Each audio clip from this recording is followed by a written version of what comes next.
Greetings bakers, welcome to Breed's Food and Fun, and today we'll be making this pumpkin pie. Let's start off by preparing the pie crust. Watch my pie crust video to know how to make this pie crust.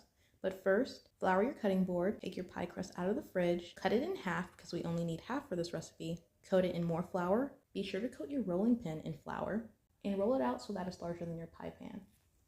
A helpful side note is to leave your dough out of the fridge for about 15 to 30 minutes before you attempt this step. This just helps with the malleability of the dough, but if you're super strong, go for it. Once you've completed the step, take out your pie pan and butter it. You could also try spraying it with nonstick spray. Once that's done, lift up your pie crust and place it over your pie pan and maneuver it to fit inside of your pan, pushing down the edges and filling in the sides. Once that's done, using a scissor, cut off the excess dough and crimp your edges as you can see me doing it here. This is optional, but it does make the dough look better.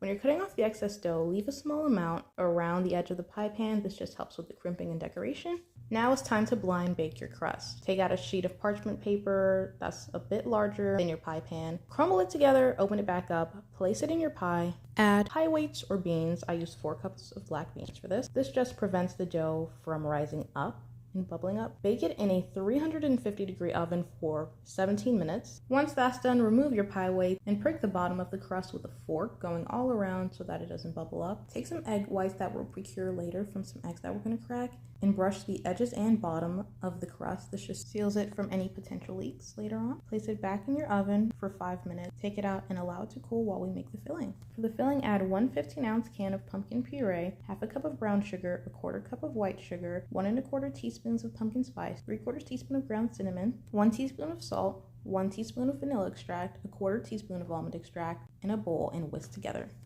Once you're done, add in an egg and 3 egg yolks to your mixture, reserving the whites for your pie crust, and whisk together until well combined. Once you're done with that step, add in 1 12-ounce can of evaporated milk and whisk that together. Now it's time to pour the filling into the pie crust. Look at the silky smoothness of the batter. In order to remove the air bubbles, jiggle and shake the pie and also tap it along the counter. Once you're done with that, bake it in a 350-degree oven for about an hour. The filling should be slightly jiggly in the center. Leave it to cool to room temperature, and now you can slice into your pie. Be sure to wipe off your knife in between each slice.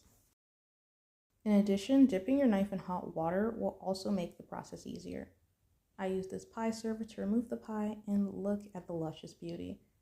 This pie tasted great, and I hope you try this recipe.